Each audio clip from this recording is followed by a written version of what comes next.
श्री हरिवंश पुराण श्रवण फल। श्री हरिवंश के श्रवण का बहुत फल मिलता है। कहा गया है कि इस ग्रंथ में रुद्र, सिद्ध, विश्वदेव, आदित्य, अश्विनी कुमार, लोकपाल, महर्षि, गुदाक, गंधर्व, नाग, विद्याधर, सिद्ध, स्वयंभू, कात्यायन, मुनि, गिरि, सागर, नदी, अप्सरा, ग्रह, संवत्सर, अयन, ऋतु, स्थावर, जंगम, सुर, असुर आदि के सहित संपूर्ण विश्व अथवा और भी जो कुछ आप देखना चाहेंगे वही मिल जाएगा। उपरोक्त सबके प्रतिष्ठान, नाम और कमार्ती का गुणानुवाद करने पर तुरंत की महापाप तक से मुक्ति हो जाती है। जो मनुष्य संयत और शुद्ध मन से इसको आदि से अंत तक सुनता है वह भव सागर से पार हो जाता है। हे मुनिवरों, अब ये कहता हूँ, इसको सुनकर क्या देना उचित है? उचित तो यह है कि उस समय पूर्ण भक्ति भाव के साथ जो अपनी सामर्थ्य हो उसी के अनुसार दान दें। फिर अपनी सामर्थ्य भर रत्न, दूध देने वाली गाय, आभूषणों से सुशोभित कन्या, पात्र, वस्त्र, स्वर्ण, वज्र, ध्वज आदि, वाहन, शैया, शिवका आदि जो वस्तु श्रेष्ठ हो वे सभी दान की जा सकती है। श्रद्धापूर्वक दी गई वस्तुओं के कारण दान देने वाले को की भी सभी मनोकामनाएं पूरी होती हैं। इसके सुनने से मनोवांछित सिद्धि की प्राप्ति होती है। कथा का प्रारंभ नर नारायण व सरस्वती पूजन के साथ करना चाहिए। श्रोतागण भी शांतिपूर्वक इस कथा का श्रवण करें। कथा स्थल पर अबोध शिशुओं का प्रवेश वर्जित रखें। कथा श्रवण करने वाले भी उच्च फल प्राप्त करने वाले होते हैं। अत्यंत शुद्ध मन से कथा को श्रवण करना चाहिए। इसी प्रकार कथावाचक भी अत्यंत शुद्ध भाव से कथा कहे। रसिक प्रसंगों पर भी निर्लिप्त भाव से कथा कहे। एक शांत सौम्य स्वर की ही कथावाचक की श्रेष्ठता है। इस कथा के श्रवण, पाठन, पठन से इच्छित मनोकामनाएं पूरी होती हैं। इनमें किसी भी प्रकार का संदेह नहीं है। श्री हरिवंश पुराण के एक एक पुराण का अपना महत्व है। इसका जितनी बार भी पारण किया जाए उतना ही फल प्राप्त होता है।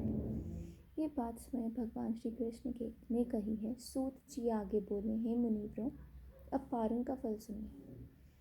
प्रथम पारण के समाप्त होने पर ब्राह्मणों को संतुष्ट करने पर अग्निष्टोम का फल प्राप्त होता है और अंत में श्रोता को स्वर्ग यात्रा के लिए अप्सराओं से परिपूर्ण दिव्य विमान मिलता है। जब द्वितीय पारण पूर्ण होता है तब सुनने वाले को अतिरात्र का फल मिलता है और वह दिव्य वस्त्र, माला, गंध, अलंकार आदि को धारण कर दिव्य यान के द्वारा देवलोक को प्राप्त होकर देवताओं के लिए भी सम्मानित हो जाता है। तीसरे पारण की समाप्ति पर श्रोता द्वादशा का फल प्राप्त करता है। इस फल से उसे देवताओं के समान 10-10 हजार वर्ष तक स्वर्ग सुख भोगने का अधिकार मिल जाता है। चौथे पारण की पूर्णता पर वाजपेय यज्ञ का फल मिलता है और पांचवें पारण की समाप्ति पर उससे भी दूना फल प्राप्त होता है।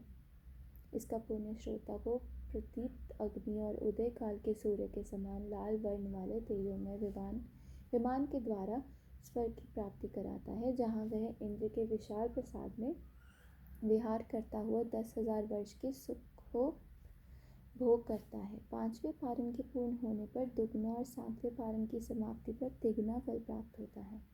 भगवान का रत्न जड़ित विमान मृत्यु के उपरांत प्राप्त होता है। आठवें पारण की पूर्ति पर राजसु यज्ञ का फल मिलता है। नौवें पारण में अश्वमेध यज्ञ का पुण्य प्राप्त होता है। 10वां पारण पूर्ण होने पर किंकनियों से अलंकृत ध्वजा पताका से युक्त रत्नमय वेदी और पनिमय तोरण से सुशोभित गान विद्या युक्त गंधर्वों और अप्सराओं से भरा हुआ स्वर्ण निर्मित यान श्रोता को उपलब्ध होता है। तब श्रोता के मस्तक पर स्वर्णमय और सूर्य के समान तेजोमय मुकुट सुशोभित होता है और दिव्य माला और गंधादि के अनुलेपन पूर्वक दिव्य मनोहर रूप वाला होकर वह श्रोता देवताओं के लोक में भ्रमण करता है।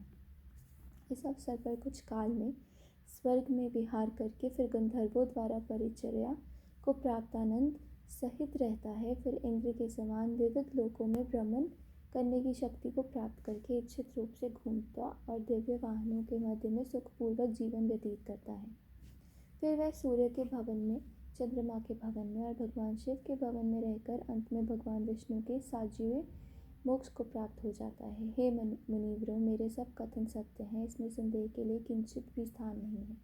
मुनीवरों, श्री हरिवंश की कथा के समय प्रत्येक पर्व पर जाति, देश, उत्साह, गौरव, धर्म के अनुसार जो दान देना चाहिए वह बताता हूँ। आदि वर्ष के समाप्त होने पर ब्राह्मण को शक्ति भर दान दो। बात, गंध अर्पित करो, मधुयुक्त खीर का भोजन दो, उसमें गुड़ मिश्रित भात का भोजन कराओ। जब यथा पर्व समाप्त हो तो मादक और खीर का भोजन दो। फिर वाजपर्व की समाप्ति पर जल से भरे कलश प्रदान करो और फल, मूल आदि विविध प्रकार के पदार्थों से भोजन कराओ।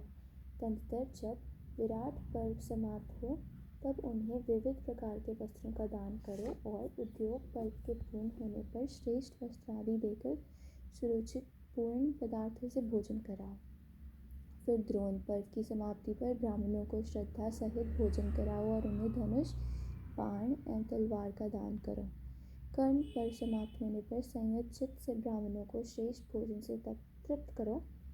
शल्य पर्व के समाप्त होने पर मोदक, गुड़, भात आदि के भोजन से ब्राह्मणों को तृप्त करना चाहिए। गदा पर्व के पूर्ण होने पर मूंग मिश्रित अन्न का भोजन कराएं। स्त्री पर्व की पूर्णता पर रत्न प्रदान करें और ऐशिक पर्व के समाप्त होने पर घी मिला हुआ अन्न दें। शांति पर्व की समाप्ति पर हविष्यान तथा अश्वमेधिक पर्व के पूर्ण होने पर सब उपकरणों सहित श्रेष्ठ अन्न दें। जब आश्रम वार्षिक पर्व समाप्त हो तब हविष्यान और मूसल पर्व के पूर्ण होने पर चंदन की माला और अनुलेपन सामग्री दें। महाप्रस्थानिक पर्व की समाप्ति पर श्रेष्ठ भोजन दें और सर्वारोहण पर्व के समाप्त होने पर हविष्यान का आहार करवाएं। परंतु जब हरिवंश पर्व समाप्त हो तब 1000 ब्राह्मणों को भोज कराने के साथ कथावाचक को स्वर्ण मुद्रा तथा एक गौ प्रदान करें। यदि श्रोता के पास अधिक धन ना हो तो 500 ब्राह्मणों ही जमा करें। जो पर्व समाप्त हो उस पर्व पर कथावाचक को स्वर्ण दक्षिणा के सहित एक पुस्तक श्री हरिवंश पुराण की प्रदान करता रहे तथा हरिवंश की समाप्ति पर ब्राह्मणों को खीर का आहार करावे। निर्धन होने पर एक ब्राह्मण का ही सत्कार करें। ब्राह्मणों की संख्या श्रद्धा और धन पर निर्भर करती है। इस उपरोक्त वस्तुओं के अतिरिक्त और भी कुछ दान देने की इच्छा हो उसे समय दान कर दें। कथावाचक को गुरु के समान भक्ति भावन पूर्वक संतुष्ट करें। तदनंतर सब देवताओं का तथा भगवान नर नारायण का नाम संकीर्तन करें। यदि श्रोतागण माला एवं अन्यायन उपयोगी पदार्थों के द्वारा ब्राह्मणों को संतुष्ट करे तो उसे अतिरात्र यज्ञ के फल की प्राप्ति होती है। मधुर कंठ स्वर वाला और स्पष्ट रूप से वर्ण वाक्य आदि के उच्चारण में समर्थ व्यक्ति ही कथा बाँचने का अधिकारी है। इसलिए ऐसे पुरुष को ही भविष्य आदि पर्वों की कथा कहनी चाहिए। जब ब्राह्मण भोजन पूर्ण हो जाए तब कथावाचक को भी भोजन कराएं और उसकी विधि सहित पूजा करें, क्योंकि कथावाचक की संतुष्टि होने पर ही सब देवताओं की संतुष्टि होती है।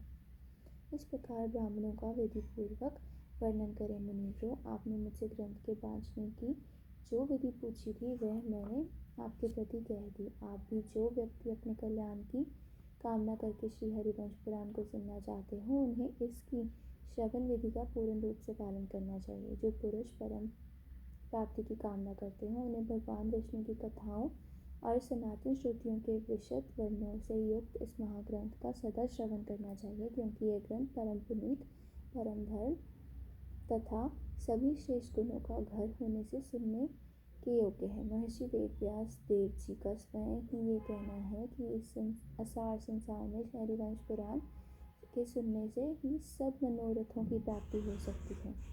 जो फल सहस्त्रों अश्वमेध यज्ञ और सैकड़ों वाजपेय यज्ञ करने से मिल सकता है वह अकेले इस हरिवंश पुराण के सुनने से प्राप्त हो जाता है। हे प्रभु, आप अजर अमर और अनंत हैं। आपकी सगुण निर्गुण स्थूल सूक्ष्म अनुपमेय उपमा से परे और केवल योगियों के लिए ही जानने में योग्य है। इसलिए हे विष्णु, हे ईश्वर, हे जगत गुरु, मैं आपकी शरण में हूँ।